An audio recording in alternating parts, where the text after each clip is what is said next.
This video is sponsored by Skillshare. The first 500 to use the link in the description get 2 months free. You, the brave daredevil you are, open Google Maps, throw your mouse into the air, and land here.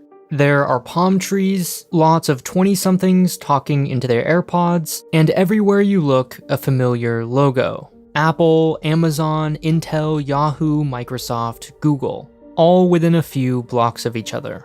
Where are you? Your first guess might be San Jose, maybe Palo Alto, or Mountain View. That is, unless you notice the lack of Teslas, or smell of hummus, or the title of this video.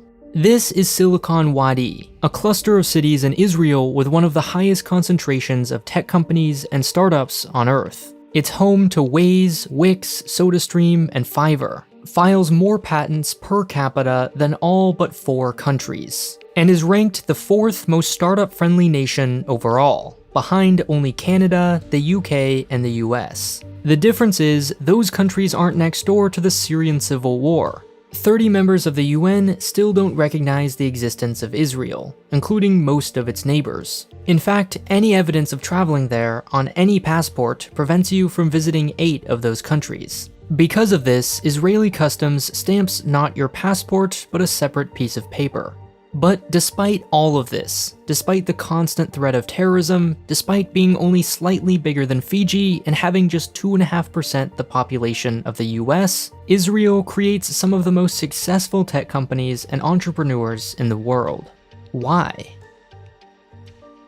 As one of the very important world leaders who consult my channel for advice, you want to know how to start your very own Silicon Valley. Well, you're in luck. The recipe is actually quite simple. First, buy some ping pong tables, throw down a couple of beanbags, and within minutes, a cavalcade of Soylent drinking, smartwatch wearing CS grads will assemble at your door. Even better, why not build some apartments, a grocery store, and while you're at it, a pharmacy? Then they'll never leave. Work life what?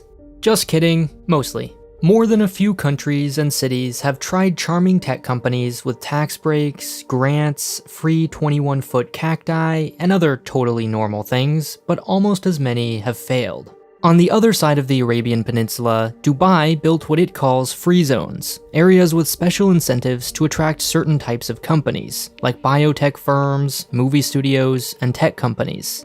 At first glance, Dubai Internet City looks like a great success. And to some degree, that's true. It convinced Microsoft, Cisco, IBM, HP, and Canon to invest millions of dollars in the middle of the desert, at a time when the future of Dubai was much more uncertain. But having beautiful buildings with famous logos on them is not the same as creating an environment of innovation. You'll find plenty of the former in the Cayman Islands, but it's not exactly the first place that comes to mind when you think cutting-edge research. Meanwhile, Silicon Valley is, despite its very high cost of doing business. In other words, tax breaks may bring companies, but not necessarily innovation.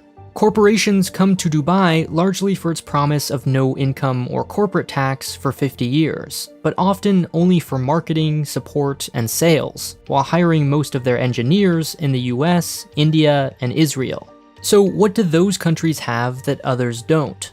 There are 3 basic ingredients to a successful tech scene. The first is talent, one of the best predictors of which is, unsurprisingly, education. In the words of Scott Galloway, find the universities that are gaining the most traction in engineering or STEM, and you're going to find an ecosystem that can produce a unicorn.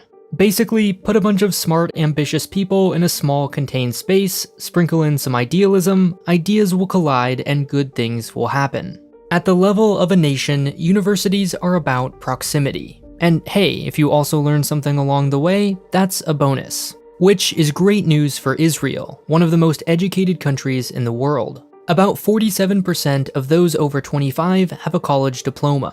The Hebrew University of Jerusalem, Tel Aviv University, and the Israel Institute of Technology are all globally competitive schools. And because the country is just so small and its population so highly concentrated in just a few regions, it has the same fertile ground for entrepreneurship as a college campus, at a much larger scale. About 92% of Israelis live in urban areas, almost entirely in the northern half of the country.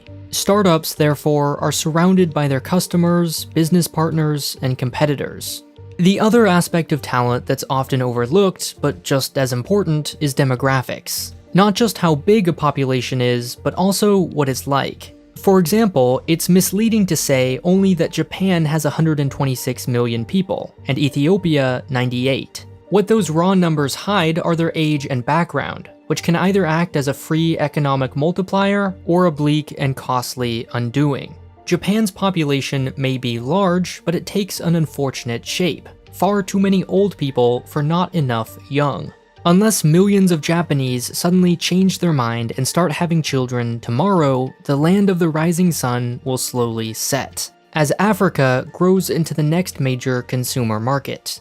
Now, Israel's growth is not quite so dramatic, but it is growing, which is more than you can say about the future of most developed countries, including all of Europe, the US, Canada, Australia, and China. The problem is not that Japan doesn't have working-aged people. Even as its population shrinks, there will long be millions and millions of workers. But they'll be busy caring for their parents, not inventing the next big thing. Israel, meanwhile, has enough people to care for the old and young, with plenty left over. It also has some extra help: immigration. The law of return allows any Jew, their spouse, children, grandchildren, and even their non-Jewish spouse to come to Israel and receive citizenship. There are even scholarships to cover your expenses while you learn Hebrew. The result of all this is that there are 140 scientists, technicians, and engineers for every 10,000 Israeli employees, compared to just 85 in the US. The second, much simpler ingredient is capital. Starting a business is expensive, and someone needs to write the checks. The good news is that the only thing Silicon Valley hates more than affordable housing is missing out. Investors pour money into companies whose only skill is improving the rate at which they can flush $100 bills down the toilet, simply because they don't want the feeling of having lost an opportunity. SoftBank. Once word gets out that somewhere like Israel is good at producing high-value startups, finding investors became exponentially easier. The more checks are written, the more venture capital firms pay attention. Israel's government got the ball rolling in the 90s, with big incentives for anyone willing to come invest in the country. Today, 4.5% of its total GDP is spent on research and development, which is just barely less than first-place South Korea. Now, producing lots of smart young graduates and giving them bundles of cash is cool and all, unless they take those skills and that capital to California, giving Americans the jobs and tax dollars. The third ingredient is therefore a high standard of living. Israelis have to want to stay in the country. It's a fun fact for South Africa that Elon Musk grew up there, but not much use because Tesla and SpaceX are American companies. And this is harder than it sounds. On one hand, entrepreneurs and employees care about healthcare, crime, public transit, and so on. But it's a balance, because as salaries rise, companies are less drawn to the lower cost of hiring an Israeli engineer, currently $73,000, over, say, a Californian, $114,000. Salaries are so high in the San Francisco Bay Area, for example, that if you're feeling particularly cheap, you might just buy a $20 million private jet to save money, so you can hire employees in less expensive Houston and fly them over for the workday. Israel has to be attractive enough for people, but not so expensive that businesses look elsewhere. Together, these three ingredients go a long way towards making Israel one of the tech capitals of the world. But there's also another, harder to measure, but no less real factor to consider: culture. If you graduate from Stanford with a degree in computer science on Friday, there's a very real chance you could walk into a Facebook or a Microsoft on Monday and start making $100,000+ a year. Or you could spend your days begging for money with the possibility of losing a lot only to end up back at square one. When the vast majority of new companies fail, starting one is a huge risk, especially considering how lucrative the alternative. It takes a certain kind of personality that's willing to fail, and do so very publicly. In many Asian countries, the culture of saving face makes entrepreneurship unthinkable for many. The reputational damage of failure is simply too great. In Israel, however, a spirit of chutzpah, roughly audacity or bravery, has just the opposite effect. The author of the book Startup Nation writes, somewhere along the way, either at home, in school, or in the army, Israelis learn that assertiveness is the norm, reticence something that risks your being left behind. Israel is one of a handful of countries that requires long military service for everyone, 3 years for men and 2 for women. During their service, Israelis learn skills that apply to the workplace, make lifelong friends and business partners, and are reminded that their country can't be complacent. Ultimately, Israel proves that there is no single factor to economic success. It has high rates of education, lots of government investment, and, especially considering its geography, an impressive standard of living. But it isn't ranked number 1 in any of those categories. Instead, a combination of all these things, along with factors like American foreign aid, allow the country to prosper. It also shows that top-down government policies are only so effective at encouraging entrepreneurship.